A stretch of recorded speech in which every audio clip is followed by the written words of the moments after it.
Welcome to the GrayHawk DJC podcast. In today's podcast, we talk with Cory Benton, owner of Technics Auto Shield in Fort Worth, Texas. We hope you enjoy the podcast. Hey, Cory, how you doing? I'm doing well. Thanks for coming, Dave. Yeah, thank you for letting us come out here. Welcome to the show. Yeah, I'm looking forward to it for a long time. Sure. I know you don't know us. Tell us what made you want to do this, I guess, since we haven't really met before. Well, whenever you reached out, I initially looked at your videos, Mm-hmm. and I saw that they looked rather professional. Oh, thank you. Yeah. And it seemed like you were offering something to the business that you were, or to the owner of the business that you were interviewing, Mm-hmm. and you were offering something to the public at large. So it wasn't really for you necessarily, right? I mean, you were giving back in a number of ways.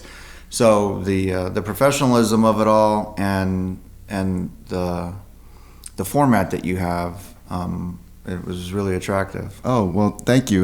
No one's ever said that about us. That's awesome. Thank you. I've seen quite a few of them out there, and a lot of them are, hey, look at me, but you're not doing that. You're saying, hey, look at them. Oh, okay. Awesome. Right? Yeah. So that's kind of refreshing. Okay, well, thank you. It's glad to meet you. So Yeah, good to meet you. So usually we start the videos. Tell us about yourself, where you're from, how you got into this, how you came up, and we'll start from there. So. Okay. Yeah. Well, I am a military brat, Okay. if you will. My dad was in the Air Force. I was born in Illinois in 1972. From there, we moved around quite a bit: California, Spain, North Dakota. That's where I went to high school. Is this Minot? No, Grand Okay. Forks. Okay, all right. Because I've been up there. I just was curious. Yeah, Minot was. I've been there once to play football. Okay. But no, it was Grand Forks, right on the border of Minnesota. Is this 6-man football or 11-man football? No, it's 11 man. Okay, all right. Yeah. There's enough kids up there? Oh yeah. Okay. Yeah. All right. Hey, and they know how to play too. Okay. Let me tell you. All right. Yeah, I was surprised. Uh-huh. But they were. I came from Texas to North Dakota, and that's where I learned to play football. Was in Texas, right? So when I went up there, the competition wasn't like it is down here, right? Right. But nevertheless, it was a lot of fun. But yeah, so I went to high school in North Dakota, and then after high school, I joined the Marine Corps. I thought I would one up my father. He was Air Force, so I was going to go Marine Corps. But so I spent about 4 years in the Marine Corps. Okay. And got out. I spent most of my time in California. Boot camp was Parris Island, South Carolina. Okay. And then after I got out, I moved back to Texas. Got a divorce. Oh, I'm sorry to hear that. No, that's good. It was a high school thing, and Yep. it never should have happened, but, you live and you learn. So, yeah, I came back to Texas, and I didn't know what I was going to do. How old were you at this time? So when I got to Texas, I was 22. Okay. Yeah, 22. And the only skill I had really was carrying a gun, and things like that. So I didn't really know what I was going to do. And I spent some time working for a construction company. I was one of their mechanics, actually, because I did have a mechanic background in high school and whatnot. But then I got injured on the job. I almost died, actually. Wow, Yeah. what happened? My head got sandwiched in between two pieces of steel. Okay. It's kind of a long story. I was in a coma, and my skull was fractured. Wow. And that kind of scared me because my face was disfigured. My teeth, my nose. I mean, it was bad. I didn't even want to go out in public. Did you have a lot of reconstructive surgery? So this yeah. is what we're looking at right now is not you from several years ago, right? Yeah, well, my nose is different and my jawline is a little different. Okay. And I'm probably 40, 50 pounds heavier than I was. Sure. But yeah, it was pretty bad. How long were you in recovery for? with the whole ordeal, I guess? Well, I didn't want to go outside for about 6 months. I didn't want to go in public for about 6 months. Okay. The first month was really bad. Right. I was young. I didn't have any money. Mm-hmm. I was living with a bunch of friends in an apartment, and I had no idea what I was doing. I didn't have insurance. Now they were taking care of me as best as you make them, right? But yeah, it was pretty bad. So I had a lot of time to reflect on life, Mm-hmm. and so I decided I didn't want to do that for the rest of my life, working in a construction company. And I'm driving around one day on a Saturday. It was a nice day like today. And I was just kind of pondering life and what I was going to do. And I was at a stop sign, and coincidentally, there was a group of guys at a tent shop at this intersection, and they were working on some cool cars and talking to customers. And I thought, that looks kind of interesting. So I pulled in there and I started talking to them. And what was really important to me at the time was being able to make a decent living, Right. And enjoy it. And what I learned upon that initial conversation was, in the tinting industry, the more motivated you are, the more you can make. Mm-hmm. So you're not really limited by your position necessarily. You're limited by your skill level and how motivated you are. Right. So I thought about it overnight, and the very next week, on Monday, I went to tent school.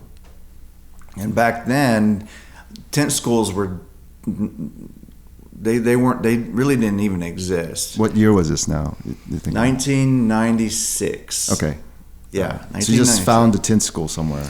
Yeah. Well, coincidentally, Okay. This window film distributor was going to do a tent school. It was a pilot idea, Mm-hmm. right? They were just going to see how it would go. If they offered this, would people sign up? And when I went, there was just 2 of us. Okay.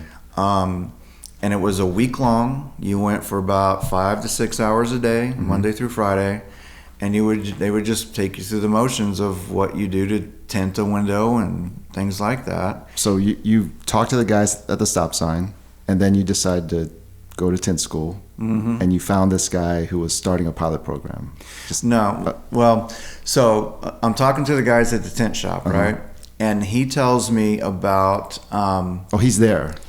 Well, the owner of the business is there. Okay. Right? Uh-huh. And he tells me that where they get their window film from, the window film distribution center, Mm-hmm. they were offering a tent school. Oh, okay. A tent class, Sure. if you would, right? And they had never done it before, and this would be like the first time. Sure. So like the stars aligned, and like that next Monday, I was able to go. Right. So I went, and I took to it right away. It came real natural to me. Mm-hmm. It was rather straightforward. It wasn't complicated. But the guy that I was in class with, he struggled with it. It was like really awkward watching him work. Right. So yeah, it does take a certain type of skill set, right? It's but nevertheless, it came to me real easy. And after that first week of class, that shop that I was talking to that day, they hired me. Oh, wow. Okay. Yeah. And within 6 months, I was tinting cars by myself. Okay. Was that class that you had to take? Did you have to pay for that class? Yeah. Okay. So it was $250. Mm-hmm. Now it's like $1,500. Oh, wow. But yeah, it was $250, and I had to pay that up front. But when I got hired on, the owner gave me that $250 back. Nice. Okay. Yeah. Yeah. So yeah, I started tinting windows, and that's all I did for the first year or so. Mm-hmm. And then I started learning how to do electronics like stereos and alarms. Okay. How long were you? So you were kind of an apprentice Mm-hmm. in a sense. How long were you doing that for, I guess? I would say after about, so whenever you start tinting windows, the first thing you learn is how to clean the windows, Mm-hmm. right? So when you are training a new tinter, you're going to be cleaning windows and prepping the vehicle and getting the car ready for the guys to come and tint it. Right. Right. So you'll do that, and then you'll tint little stationary windows, really easy windows, until the lead tinter is confident that he can let you tint something else without ruining it. Mm-hmm. And some guys will do that for about 6 months.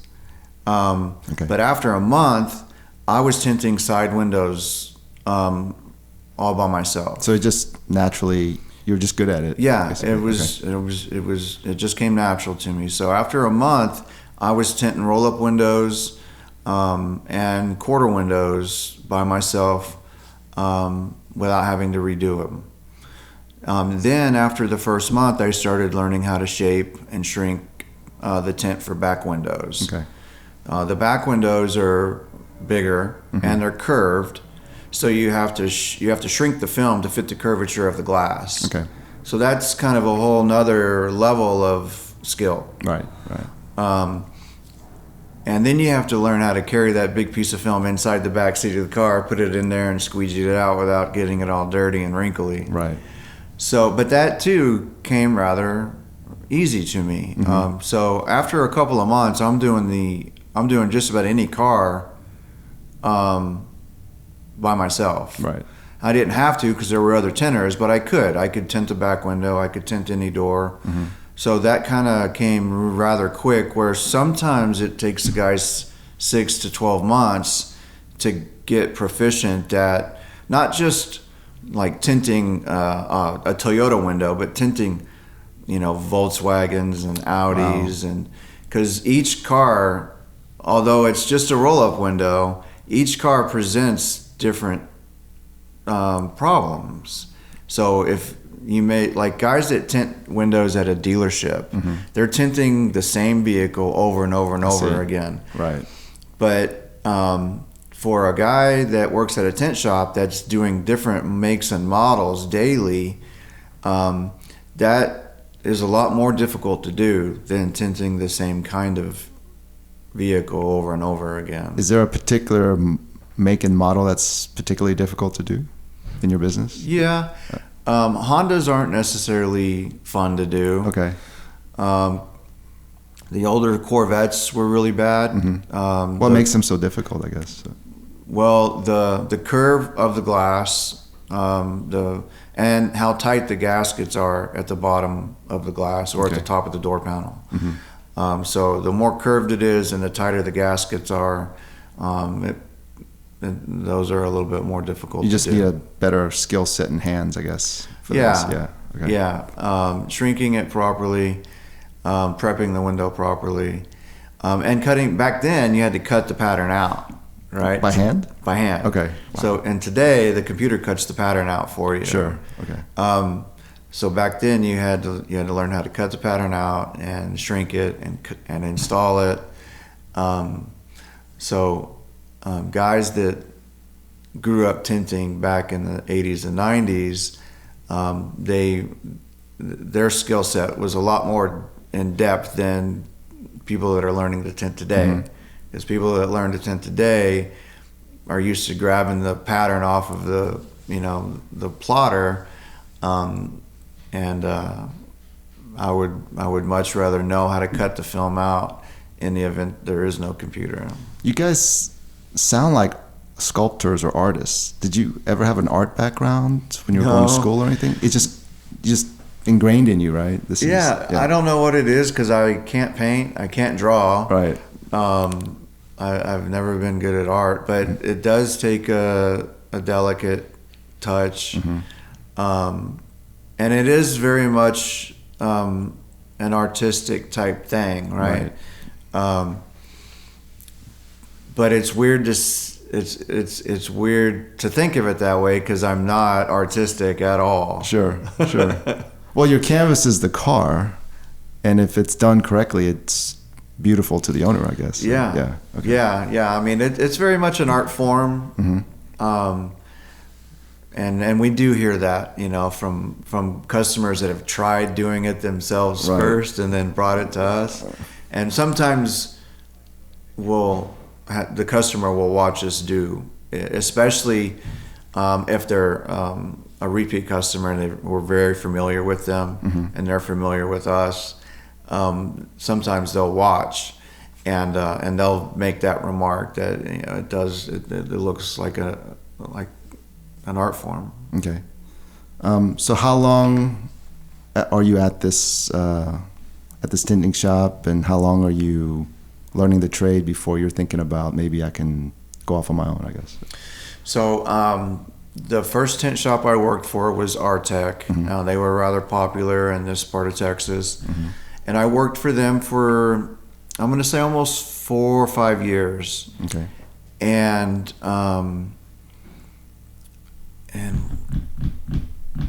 what did I do? There was a bit of a break. So from Artec, I think for about 6 months I went to work someplace else. Okay. And I can't remember the reason. I think I was having a baby, and this might be something I don't want to discuss. Okay. No problem. So let me think about this for a minute. But I'll just tell you what happens. So I'm working for Artec for a number of years. I'm young and single, and then I get involved with a girl, and she gets pregnant, and some of my other friends have started working for this new company called AdCom, and basically it's like the Nielsen's rating system, except it was for cable. All right. And what you would do as a technician is you would go into all these different people's homes, and you would put a device on their TV basically, and it would record what they were watching. Right. And they were making really good money. I mean, like twice as much money as I was making tinting windows. And so here I am expecting, a little girl. So I switched gears for a little while, and I start working for AdCom for 6 to 12 months. wasn't very long, but and during that time I was still doing window tinting, but on the side for yourself. For myself, yeah, a little extra pocket money. But that was short lived. They wound up getting bought out, and then your subscription TV, your Hulus and stuff like that started getting a lot more popular, and so I don't even think that's a business anymore. Okay. So that was short lived. But when I got done with that, I went back to Artec, that same store, and so this is about 5 years into window tinting. How old are you now at this time? I'm probably 27. Okay. Because my daughter was born when I was 27. Okay. So after the baby's born, I go back to window tinting, and the owner and the owner was different now. It was a younger guy, and we just didn't like each other. We didn't get along. So I went to work for a different Artec up in Louisville. Okay. Worked there for about a year, but his business wasn't doing well. I was the only employee there, and we tinted a couple of cars a day. It seemed like a great location, right on Main Street in Louisville, but it's just not busy. Right. And I wasn't making enough money, so I went from there to tint for a Ford dealership in Arlington. Okay. So do you get paid per car, or do you also get a salary when you're tinting windows? Well, back when I started, you got paid per window. Okay. So like for like your driver's door and all your roll-up windows, you would get $5 for each one of those windows. I see. Okay. The little quarter window or the little triangle window that's on the back door, sometimes on the front door now, you'll get $2.50 for those windows. I see. Now the back window, the big one, you would get $10. So the more windows you did, the more money you would make. So you're relying on the company to bring in customers for you? Yep. Okay, all right. Yeah. Okay. And so this Artec in Louisville wasn't bringing in enough Right. vehicles for it to be worth my while. Mm-hmm. So then I went to work for a dealership, Mm-hmm. and at the dealership I had to tent out in the bay with all the other mechanics, and that's not fun. Tinting windows on a 100-degree day, Right. In Texas. is not fun. Right. So that didn't last very long. And they were limiting the number of vehicles I could do. They were only letting me do 3 or 4 cars a day when I could do 5 to 10, depending on if it were a truck or a car. Right. So again, they're limiting how much money I could make. So that lasted just a few months. Sure. And then I went to work for another tent shop. It was a local tent shop. It wasn't a franchise like Artec. Artec was a franchise, and they were all over America. So I went to work for this local tent shop, and that location plays a role in where I am today. We'll get to that. Okay. So I go to work for this guy for about a year or so, and he too was struggling. He was trying to do electronics and alarms, stereos, window tinting, and he just wasn't very successful at getting enough people in there. So that ended after a year or two, and I went to Texas Toyota in Grapevine and started tinting cars for them. Okay.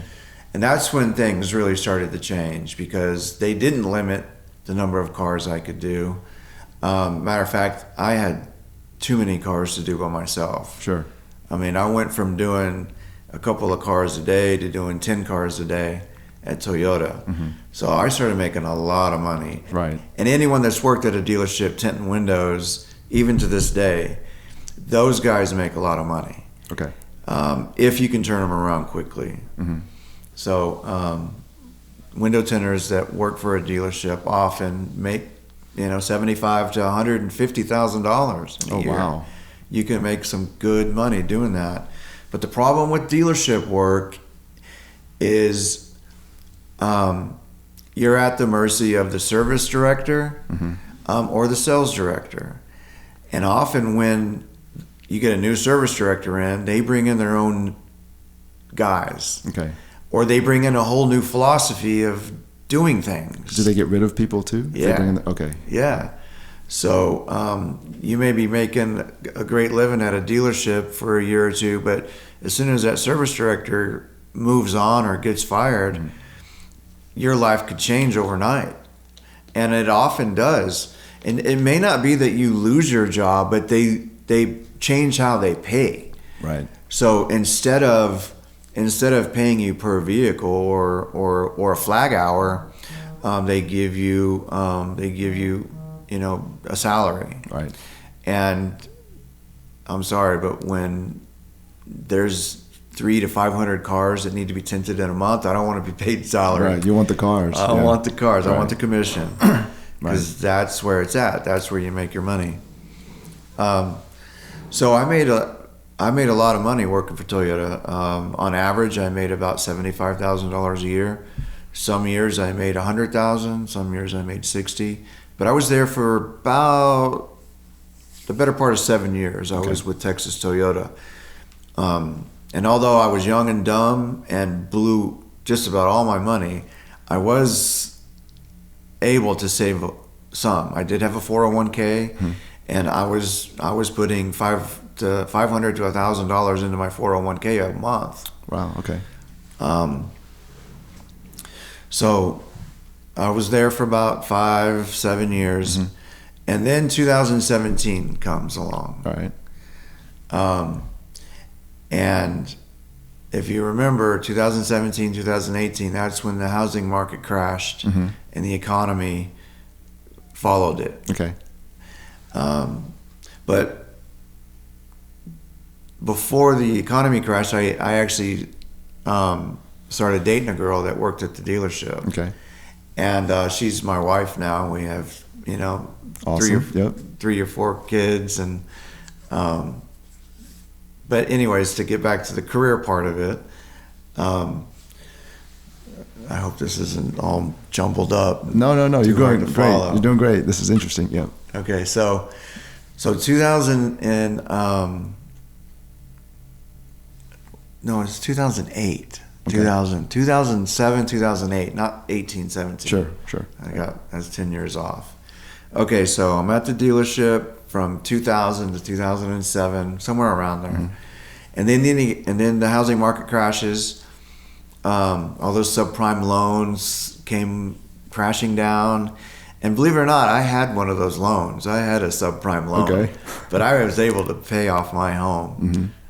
But anyways, so the economy crashes, and it took a while for Texas to feel the impacts of it.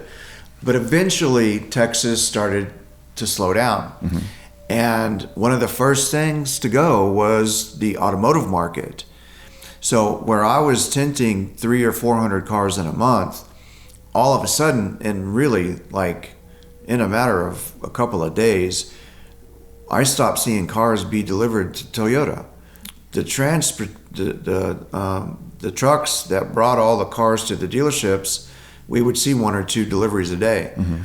Well, pretty soon that stopped, and we went 2 months without getting a delivery. Oh wow! Yeah. Okay. And I'm getting paid per car. Right.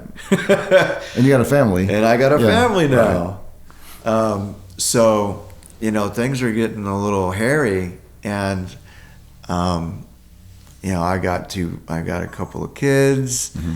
and I'm not making any money.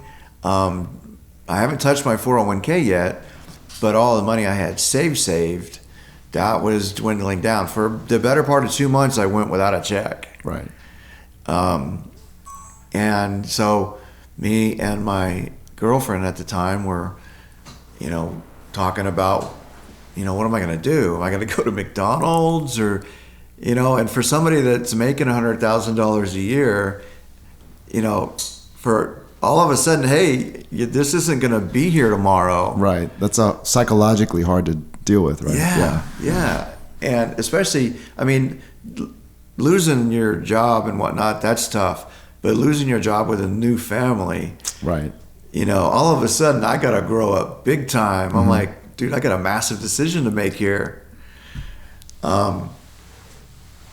But luckily, my wife, or my girlfriend at the time, she said, well, why don't you just tint cars?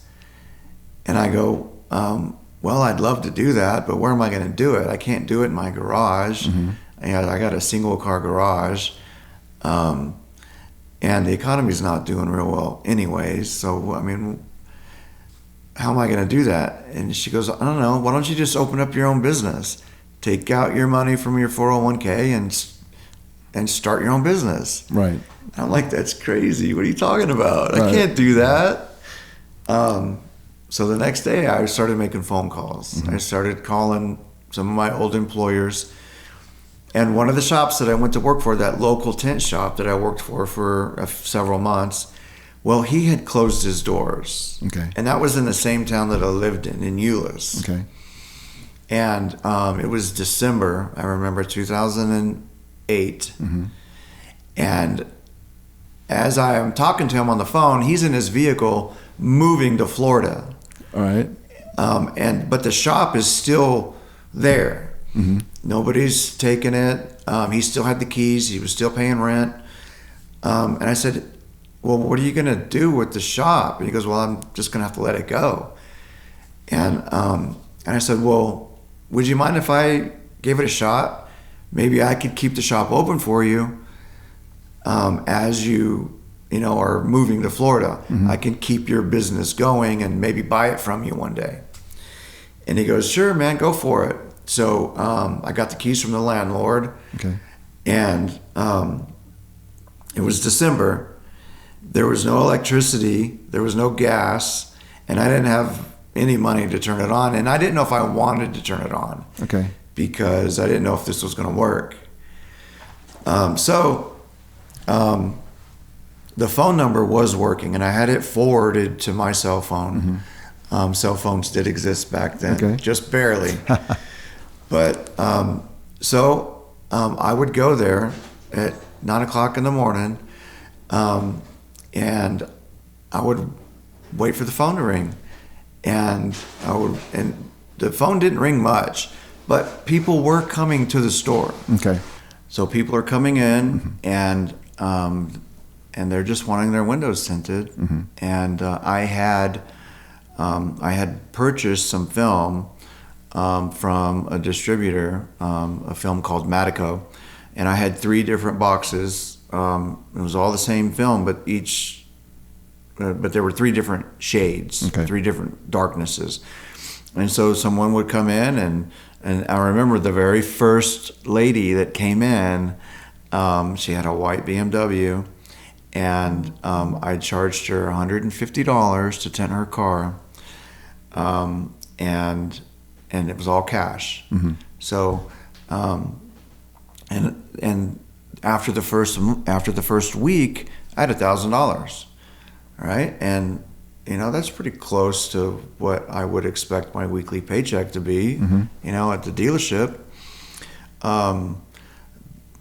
So I was like, all right, well, we'll do it another week. So this is just you at this point? Yeah, it's just okay. me. All right. Yeah, and so whenever we decide after the first week, and maybe it wasn't after the first week, maybe it was after the first couple of weeks, and the first week was $1,000. The next week was closer to $2,000 in a week. And so pretty soon, right before Christmas, we realized that this is worth a shot. We should really go for it. Right. How are they finding you, by the way, these people? Well, I'm on a major intersection. Okay. Right, in Euless. I'm right on the corner of Highway 10 and Ector, which is a pretty busy intersection. Right.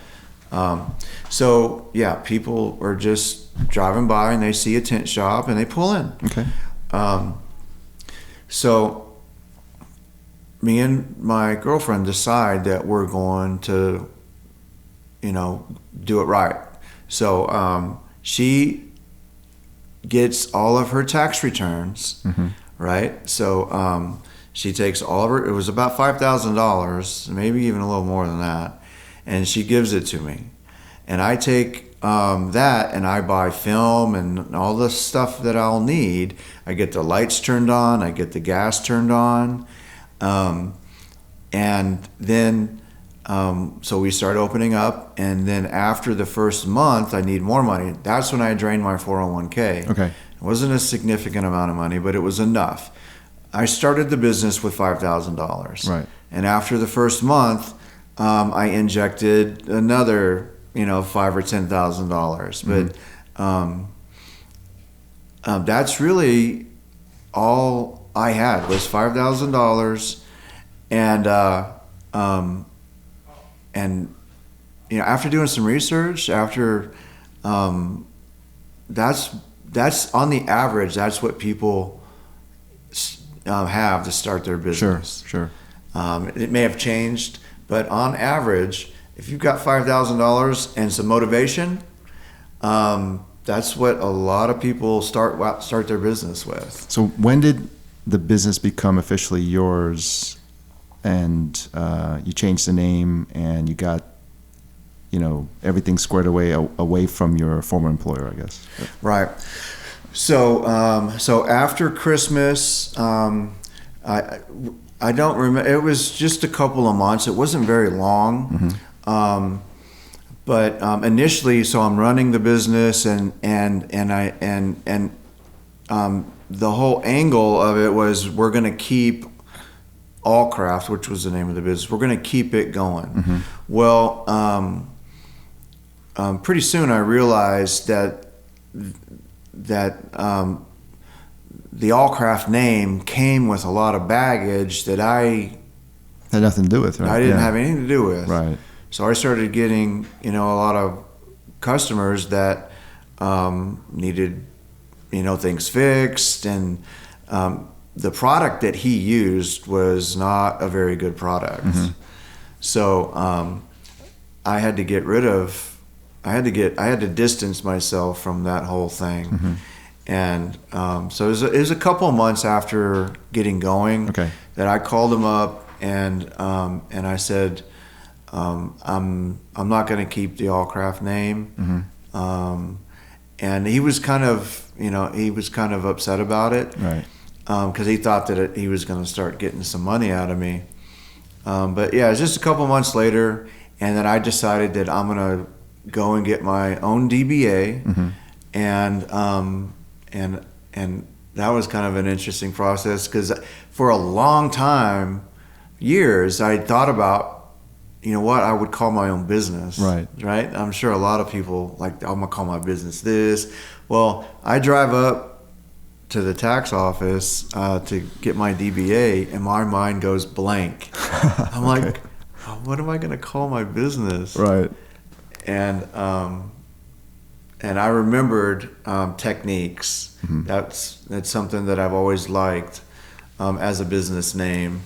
Not necessarily Techniques window tinting, but that's what it wound up being, is Techniques window tinting. So a couple months, I go get my DBA, Techniques window tinting, and I think right before spring, I start putting up signage, and I buy an official sign, and right before that very first summer, it's Techniques window tinting, and it's just me and my wife. Okay, so you have to pay for the sign, you have to pay for getting the DBA. Are you still paying the previous owner rent to use his facility? Right. Okay. So I'm not. I cut the owner of the business out of the mix and went directly to the landlord. Okay. And we had a handshake deal. There was no contract involved. I said, I'll pay you this much a month for rent. And it was really cheap. Okay. Really cheap. I was really surprised. And you know what? For the better part of 10 years, never had a contract with that guy. Oh, wow. It was all handshake. It kind of came back to bite me in the end, but it all wound up being a good thing. Because that's why I'm here today, is because of that handshake deal, and because I didn't have a contract. Right. I'm right here today. Right. Right. And had I had a contract, I'd probably still be stuck in that rut that I was in. Sure. So that would probably be a good place to go next, actually. So right now, at this point, you have your own business officially. You're not tied to anyone anymore. How long were you in Euless for? So we started. I got my DBA. I think it was February of '09. And for about 3 years, it was we did an LLC, but before I get there, all right, so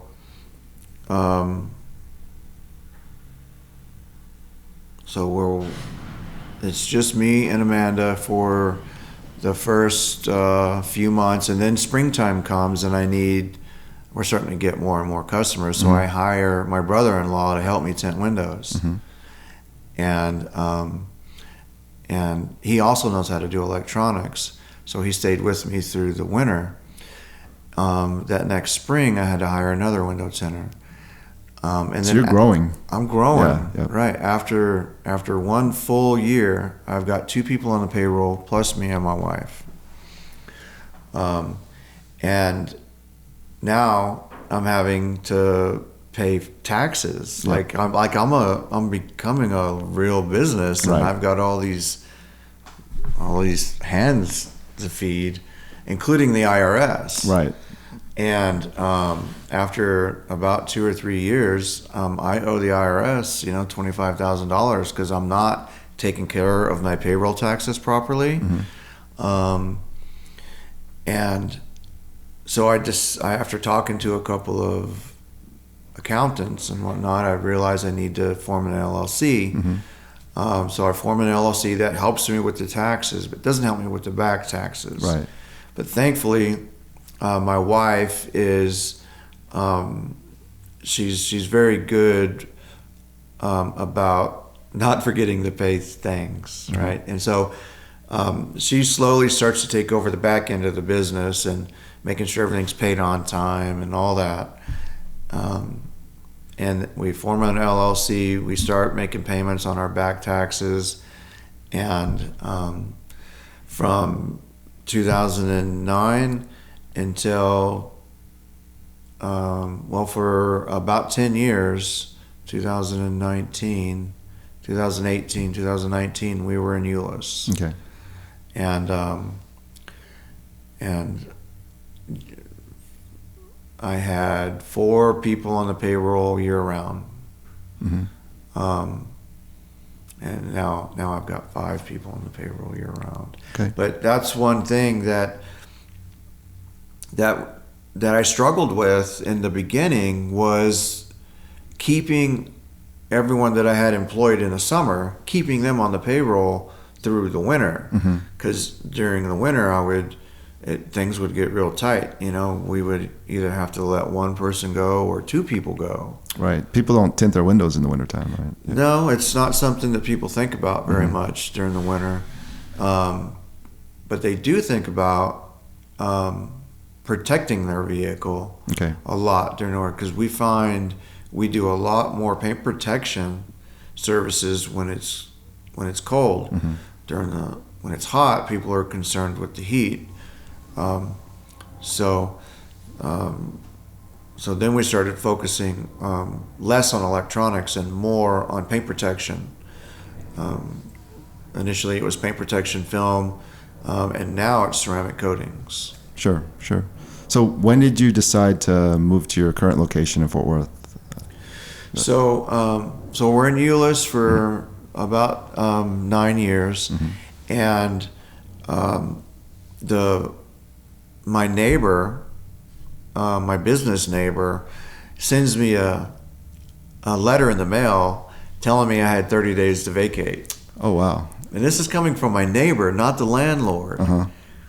And remember, I didn't have a contract. Right. I didn't have a lease or anything. It was just a handshake deal.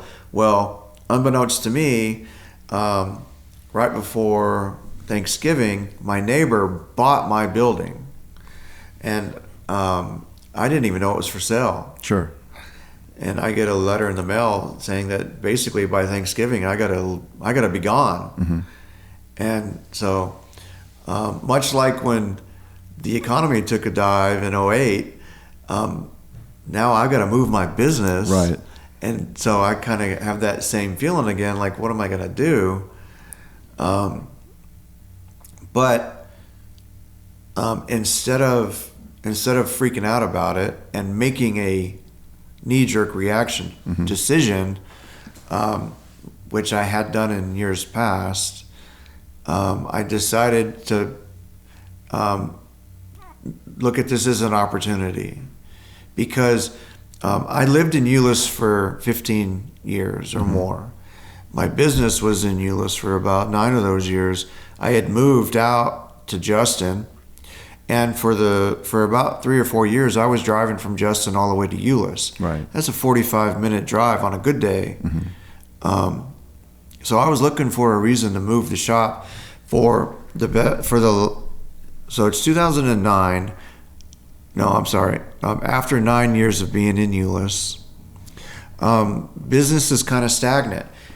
For the first 2 or 3 years, we were growing, and then we kind of plateaued. And this is kind of important, I think, for a lot of businesses, not getting complacent. Right. So every 3 or 4 years, I've learned that you need to change. You can't get complacent or continually do the same thing over and over and over again, because it hasn't been good for us. You get burned out. And so that first change, after the first 3 or 4 years, we decided to get rid of electronics. Mm-hmm. And that was good. That brought in a little bit of a different vibe. We were doing different things, and so morale went up. And then we did no electronics. It was just window tinting, paint protection film, vehicle wraps. We did that for 3 or 4 years, and then we have to move. Right. So now I'm like, well, you know what? We've been looking for a reason to move, and now we're being forced to move. Mm-hmm. So we started looking around at different shops, but we didn't necessarily want to stay in Euless. Sure. We wanted to move a little further north, like in the Grapevine, Colleyville, Roanoke area, because that seemed to be where a lot of growth was happening. Right.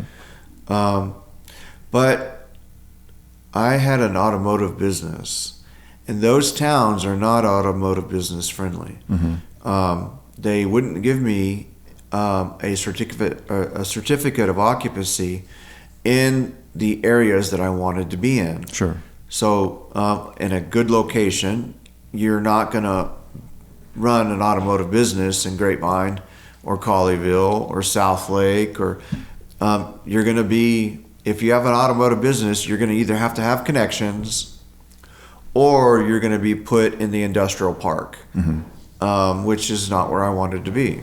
I wanted to be, in the middle of everything, right? But that wasn't going to happen. And we stumbled upon some locations that were a little further away from Grapevine and Southlake. And we stumbled upon this location here. And it was the shop and everything was great. It was newer than what we had been using for the last 10 years.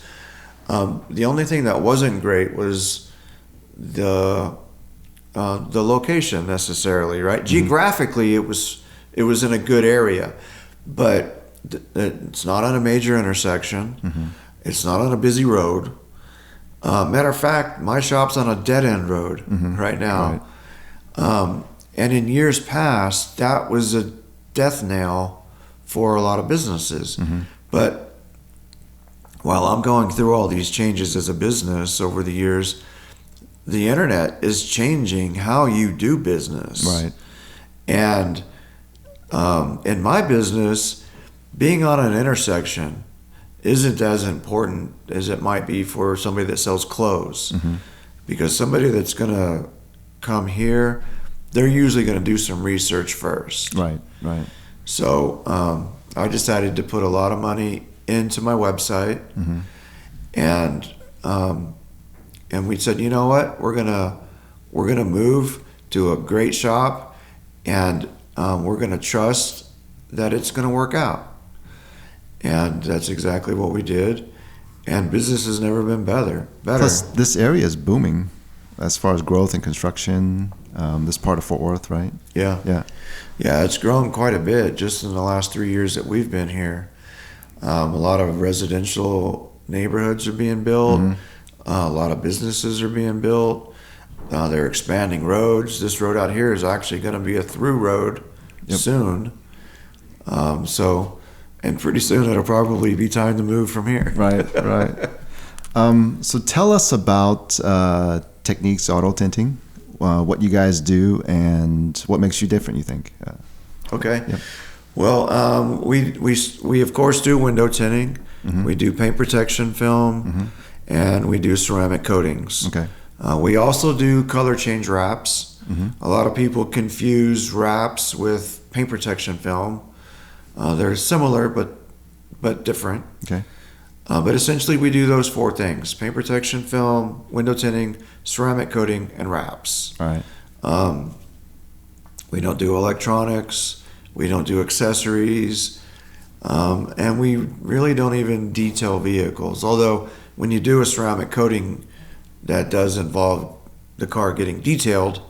But we're not a detail shop necessarily. We're specialized in protecting the vehicle in one way or the other, usually when it comes to the exterior. Okay. And you were telling me earlier, we're talking, that you think your team is as good as anybody in town. Like, there's nobody better in the DFW area than you guys. Where does that confidence come from, I guess? Well, I've been doing this since 2000 and no, I've been doing this since 1996, 1997. And I've seen some really good window tinters and some really good paint protection film installers. And I like to think that I was one of them. Okay. And I get that because of the customer feedback. Because my business has done well, it has continually grown. I know what other cars look like that were tinted at other shops, and I know what our cars look like. I know how many cars come back for warranty work, right, or for workmanship defects, and it's less than 5%. Okay, so statistically, I know that we do good work, but the customer feedback is where it's at. When you have customers coming back over and over again, and whenever I can relinquish control of tinting a car, I know that they're doing an amazing job. So you'll still tint right now, right? Yeah. Okay. Yeah. Yesterday I helped tint a windshield. Sure. Sometimes they'll get hung up, whether they're just having a bad day or whether something really challenging comes in. Sometimes I'll go over there and show them how it's done. Sure. But it doesn't happen very often anymore. Right. So what's your advice for people that want to get into this field, become a tinter, or open up their own shop? What would you say to them? Whenever I was coming into the industry, I was coming into it to make money. Like anybody, everybody wants to make money. But what's really cool about this industry is it can be really enjoyable. There's a lot of satisfaction in the work that we do, and there's a lot of satisfaction that you get from the customers. And what I like particularly about this industry is you don't have to wait weeks or months for a job to be complete. I'm kind of an immediate gratification kind of guy, and that's what's cool about this job is, an hour, 2, 3 later, the job is complete, and you see the results of your work almost immediately. Right. But what I would tell somebody that's wanting to get into this business as an owner or an entrepreneur is I would tell them that keep it simple, and don't try and be like everyone else. You don't have to do everything that all these other shops do. You can be as specialized as you want it to be and still make a decent living. Right. So, but what's been really good for us, what I think has helped us the most, is being truthful and honest with the customer. Just because I sell 3M products, that doesn't mean that everything else is garbage. I've used a lot of different products, and there's a lot of good window film out there. So you don't have to trash your neighbors or trash your competitive products to be successful. Just be honest with yourself, be honest with your clientele. Don't overpromise, overdeliver. But in my experience, just being honest, there's a lack of honesty, it seems, in society today. So I would say hard work and honesty will go a long way. All right. Well, Cory, I think we're going to wrap it up with that. Thank you so much for your story. This was really interesting to hear. I love the way you came up. And best of luck to you. And hopefully, maybe we'll wait a year or so and come back and see where you are. Maybe we'll do another podcast with you just to catch up with you. Yeah. Well, I look forward to it. Thank you very much for the time, and I'm sure I rambled on quite a bit. No, you did great. Yeah. So, all right. Well, thank you so much. All right. Thank you, David. Sure. All right. Bye.